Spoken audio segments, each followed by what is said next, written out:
Now this is sort of the fun part for me. The Distinguished Workplace Leader Award celebrates exceptional leadership by recognizing individuals who have dedicated their lives to improving Alberta's workplaces.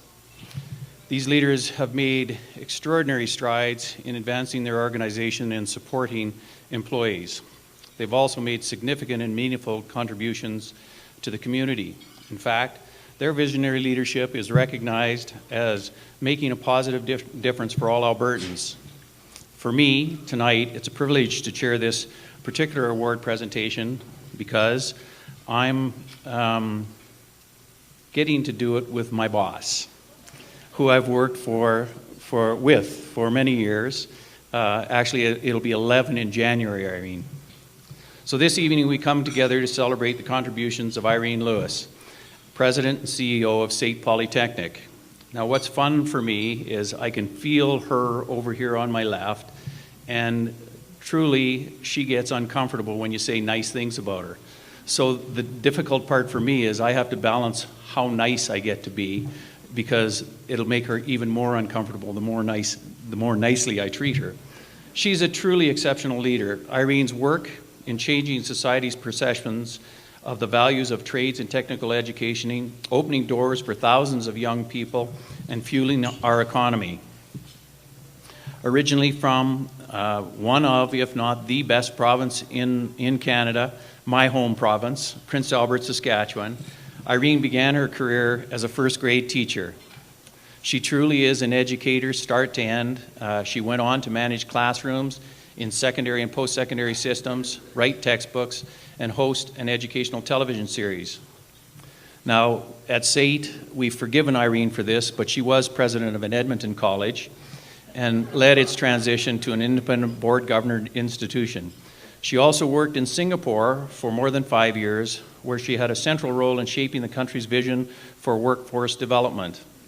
And I can attest to the fact that delegations still come from Singapore to SAIT on a fairly regular basis, and Irene gets invited back to speak to them. I think last year was the most recent time she went back. Since joining SAIT in 1998, Irene has led the Institute on a journey to become Canada's premier polytechnic. Today, SAIT is internationally recognized as a leader in energy and petroleum training and as a trailblazer in applied research and innovation. SAIT's 2,400 staff and faculty help more than 70,000 student registrants earn a range of credentials each year, from apprenticeship to baccalaureate degrees. Irene introduced a 100-year capital expansion plan that aims to triple the student body, and I can attest to the fact that I was part of the group when we were developing the capital plan for 100 years. I do believe we're about 80 years ahead of schedule.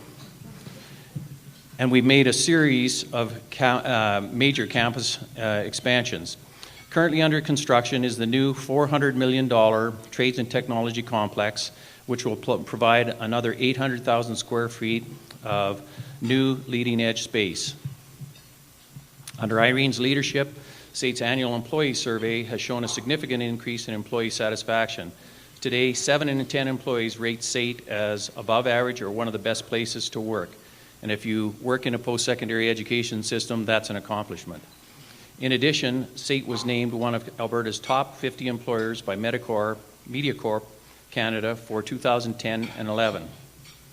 In 2010, Irene received an honorary Doctorate of Laws degree from the University of Calgary, its highest honor, and was also named one of Canada's top 100 most powerful women. Her list of accolades is long. Among many other honors, she has received the Premier's Gold Award for Excellence and the Chair Academy's International Exemplary Leader Award, and has been named one of Alberta's most respected corporate leaders and most influential citizens. Irene is an adjunct professor at the University of Alberta and a member of the Alberta Health Services Board. She has served in advisory roles to Polytechnics Canada and the Alberta Economic Development Authority. As a respected ambassador for Alberta's post-secondary community, Irene is known for her talent in building relationships, her focused strategic leadership, work ethic, generosity, and community spirit. And after all of that, and having said all that, she's a nice person. And now please enjoy this short photo presentation.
Irene, in recognition of your outstanding contribution to Alberta's workplaces and your leadership in engaging stakeholder groups to help bring about meaningful, progressive change that extends benefits to Albertans right across this province. I am pleased and honored to present you with the 2011 Distinguished Workplace Leader Award. And so you have to help me here, people. So at this time, please help me welcome the 2011 Distinguished Workplace Leader Award winner, Dr. Irene Lewis.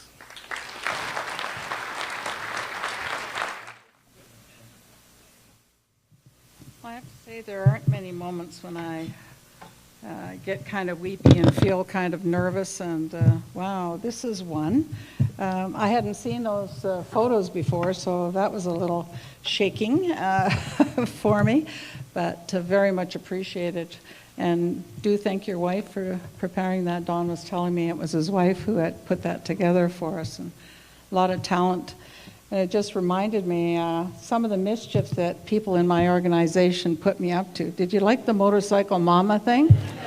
They still remember that. The angel one was a surprise at the last minute to come up, and I thought I never fit that description, but wasn't that fun? So thank you, Leonard, and thank you, Michael, for that kind introduction, and I thank you all for watching and being witness to something that has been a lifetime. And it is truly a wonderful feeling to accept this Distinguished Workplace Leader Award. And I would like to offer my deepest appreciation to the Alberta Congress Board for the tribute. It truly does mean a great deal to me. And the heart is just a thumping, and it feels wonderful. So a friend who received this wonderful award in 2009 is here. And I know he felt the same as I am now. And I like this person a lot. So I wonder if you put your hands together for Bob Blakely. Bob, please stand. Come on.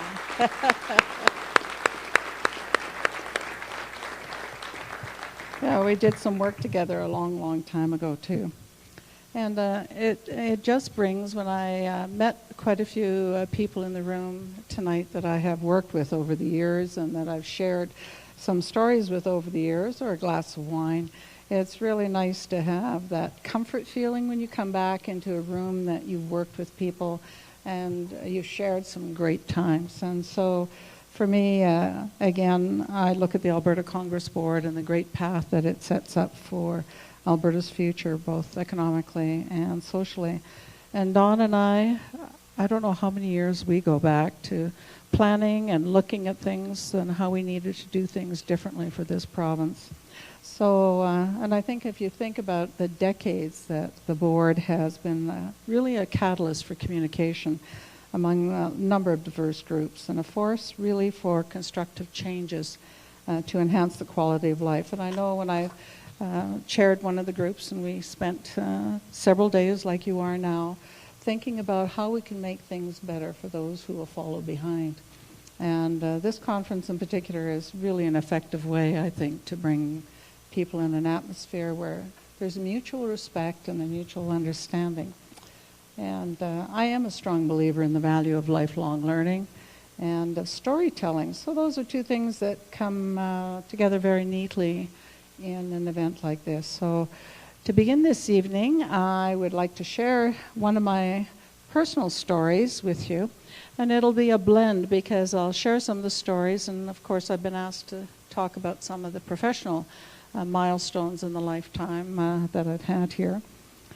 As Michael said, I really did begin my career with a class of first graders, and that was in northern Alberta on an Air Force base. And that jet that you saw me sitting in, I was really frightened because I don't know if you've been in a jet. You've got this much room, and my hips were kind of there. But and I asked the colonel who was there, when did you do your schooling? And he says, oh, no, I was in Cold Lake, Alberta on the air base. And I thought, oh my God, when were you there? And he was there after I'd been there. So thank goodness he wasn't in that first grade class that I was at. So just to fill you in, I finished high school. I was an early starter. I finished at 16, and then I went off to the University of Saskatchewan in Saskatoon, and I was 19 years old by the time I finished and started my first year teaching. So several years later, I had found myself newly married, and in those years you really did get married early. It was kind of expected. And I was teaching elementary school at that time. I'd gone on to Kelowna. 11 months later, I was pregnant, and some of you will know that birth control was not quite as dependable in those days as it is today. So while today's young women may find it incomprehensible, as soon as my baby bump began to show, I was shown the door. Young children in their classrooms at that time were not to know where babies came from, right? I see nodding, yes. And yet, you know, here I was, a very respectably married woman. And times went on. I didn't have a paycheck. And long before the time of maternity benefits, this left my husband of the day and myself in a very difficult financial situation. And he had recently started a new business. And to say the least, our money was really, really tight. And this is really true. I wasn't a Scarlett O'Hara, but those of you who know that story, I did resort to using the drapes and the curtains of the day to fashion a couple of maternity tops for myself. And in the early days, teachers did not get paid July and August. So I had a career during July and August of every year as a teacher was to sew for other people. So I became quite a talented seamstress. And that's when it really paid off, because I had to fashion my own maternity tops from drapes. Here's the other thing, though, because I was no longer teaching, I was also finding myself in a predicament to do something which was just unbelievable of the day. I found myself collecting bottles at the side of the road to buy food, because it's trying to get a new business off the ground and no money to be had. And at that time, bottles were worth 2 cents each. And so you can imagine how long it takes to gather some money to sell enough bottles to gather for some groceries. Well, the staple became hot dogs. And I have to tell you, that is not one of my favorite foods to this day. And here I am at 24, and I'm still teaching. And I was married, and I had a child. And my husband and I, we did make it through those challenging times. And of course, the gift was we had this beautiful child as a product of that relationship. Age 30, I was suddenly a divorced single woman. I was still teaching. I had returned to university as a part-time student. And of course, money once again was quite an issue. So if somebody had taken me aside at that time and explained to me that in your future I would be standing here with you tonight, I think I would have been very skeptical. But part of that, I think I heard I was wired for things right from the beginning today. And I was determined that the circumstances would not dictate my future. And it was around this time that I learned one of my most valuable lessons. And that is the point of this story. I learned to listen carefully because opportunity knocks softly. I would say that this epiphany that I had came from an inspirational mentor. I'd like to say that, but in fact, that isn't true at all. Through their actions, my early employers clearly demonstrated what leaders ought not to do. And from them, I learned many simple lessons that are still valuable to me today, and these I'll share with you. I think you do them. I think it's a realization that we can say, aha, I'm on that. I know those lessons, and I've learned them the hard way. Many of us have done that. We acknowledge hard work. We give credit where it is due. We never forget to say thank you. We look people in the eye when we talk to them. And we listen. We listen closely, and we listen mindfully, especially because That way you hear what is being said.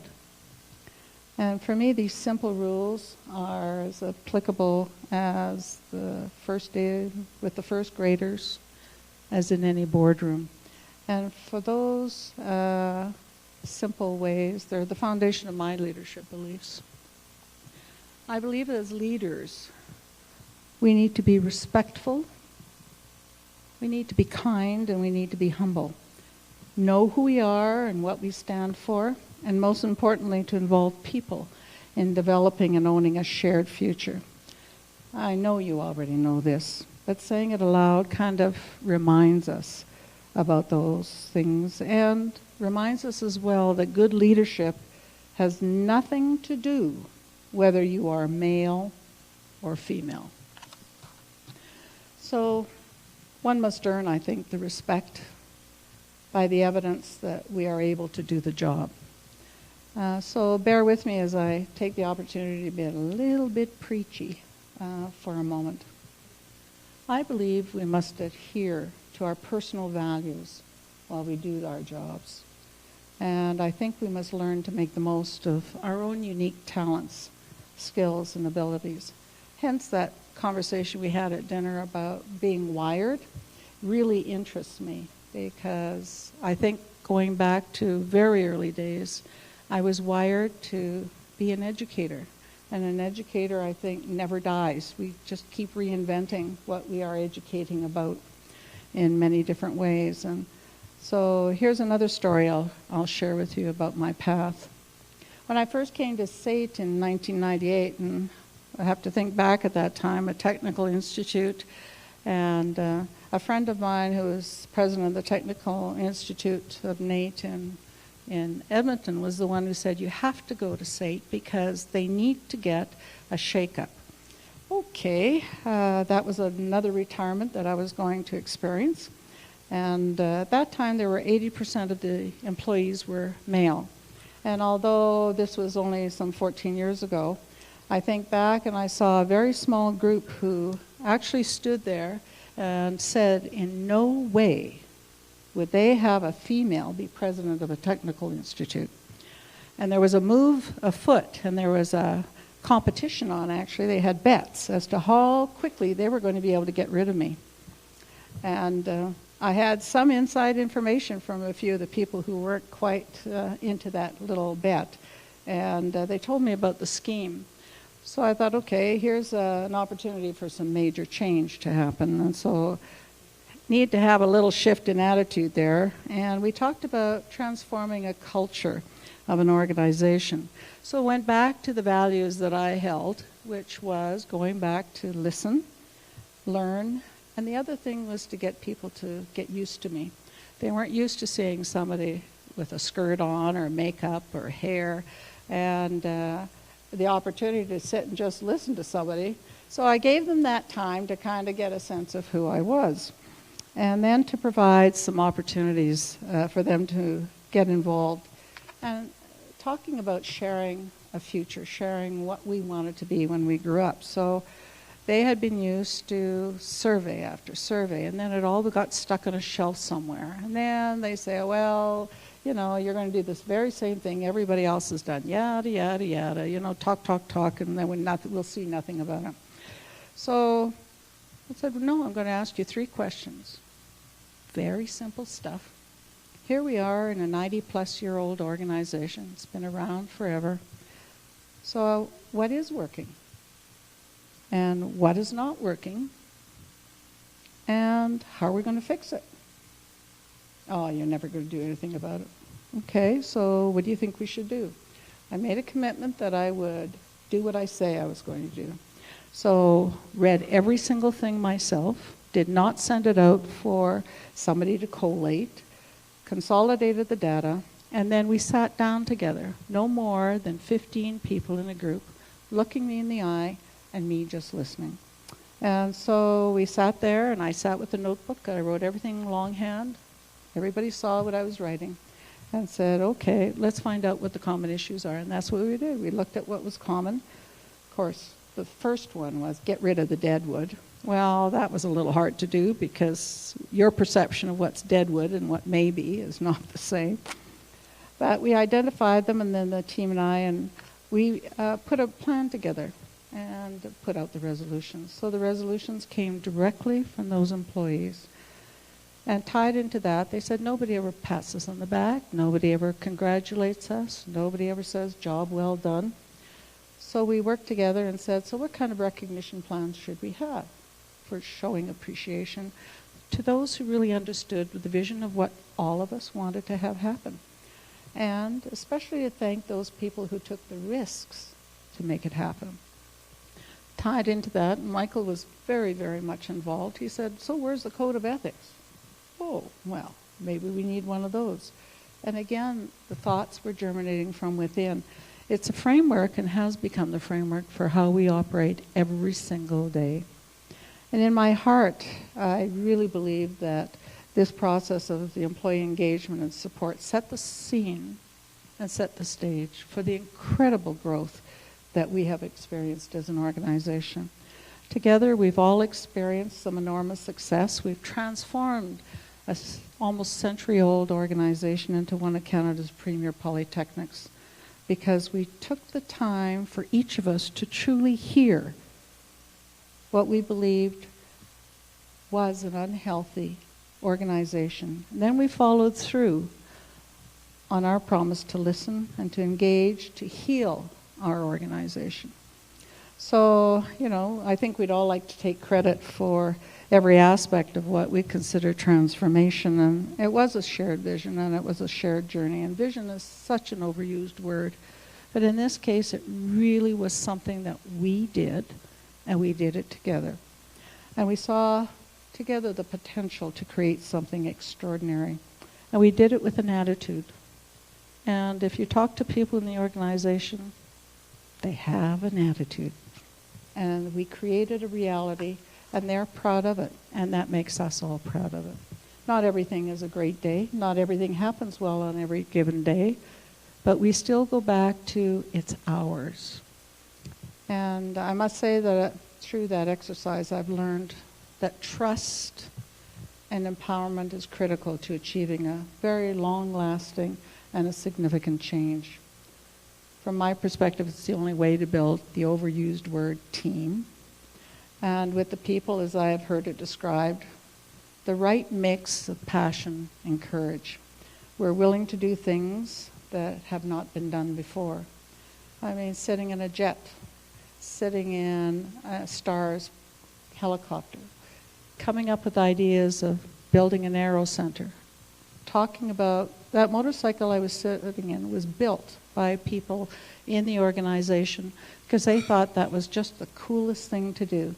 Brought people from all over the organization who had skill sets that matched what they needed to do. And they took the time to design it and to build it. They just love it, and all the students love it, and it's a great place and a thing to sit on. I think in my experience over all these years, it's also the foundation that I think for corporate wellness. I know you know this, but I think it bears just a little bit of a refreshment here.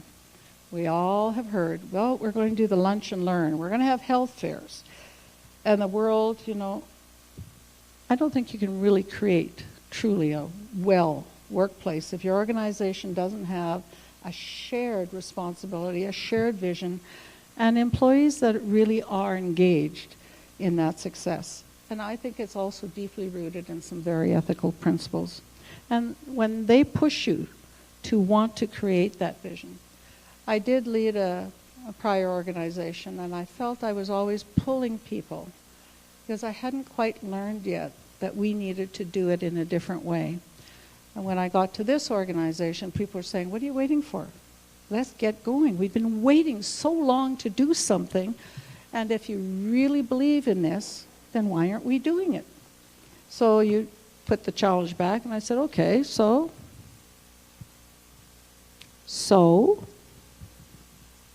oh, you mean I have to do it? I think that's what you said. So we just led on with that. And I think the employees then got a lot of confidence in their role in the organization. They knew that they did make a difference. They knew that everything they did made a difference. And I think we had the basic ingredients for some employee wellness. And we had various health and wellness programs, and they had a very significant impact as well. So just a bit about the health and wellness as a post-secondary.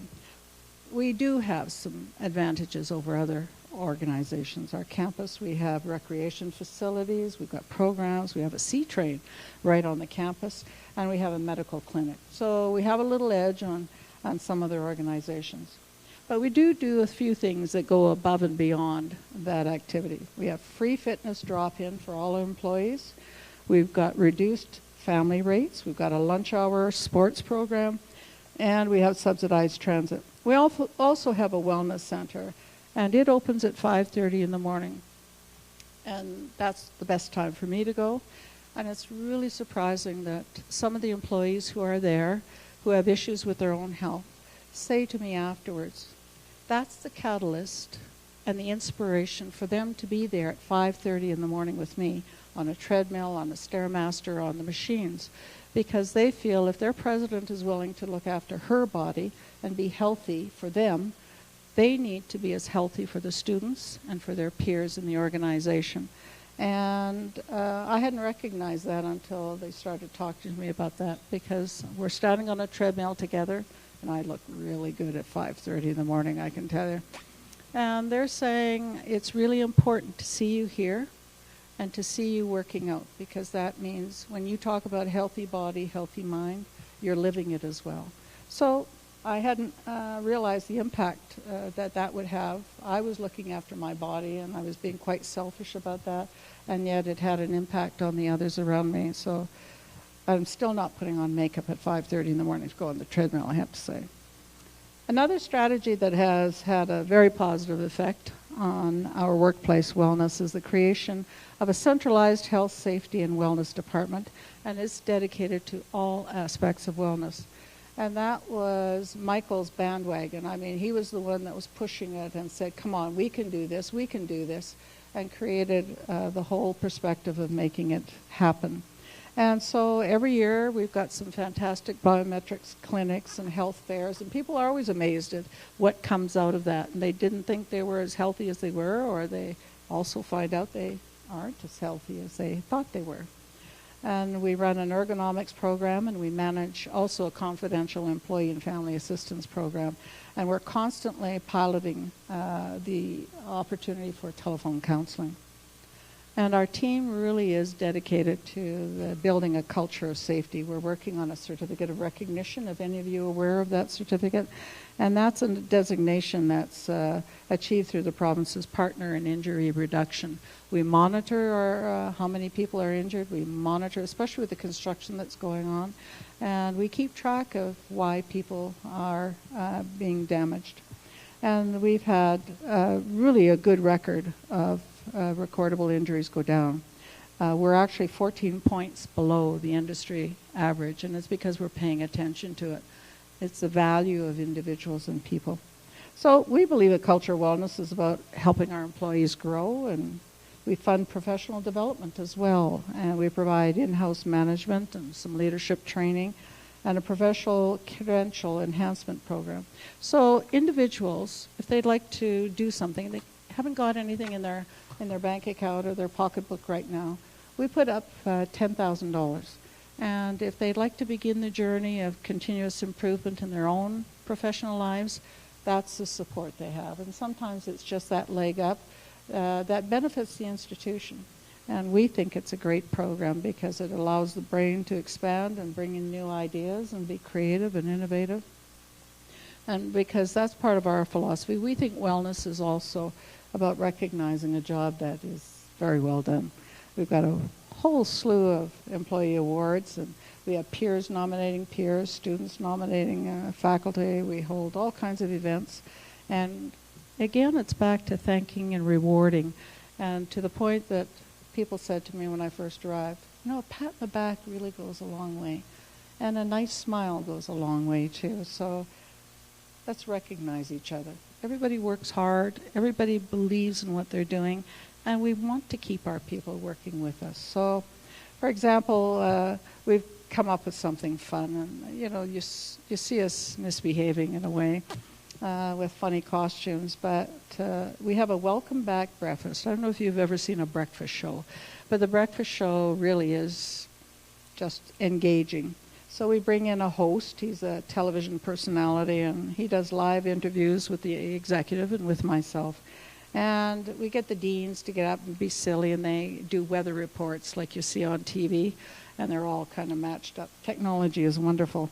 And then we do tape stories, and everybody chuckles and has a good time. But it allows us to kind of build that culture of wellness, and we do it through celebration. And I have to give credit to the entire campus community for their efforts to make SAIT just a wonderful place to work and learn. And we develop our shared future. We develop what we're going to be when we finish growing up. And we get engaged in our work, because I think most of us spend more time in the office with others than we do in our own home often with our families. So for us, that in a nutshell is some of a SAIT story. And I am fortunate that is also my story.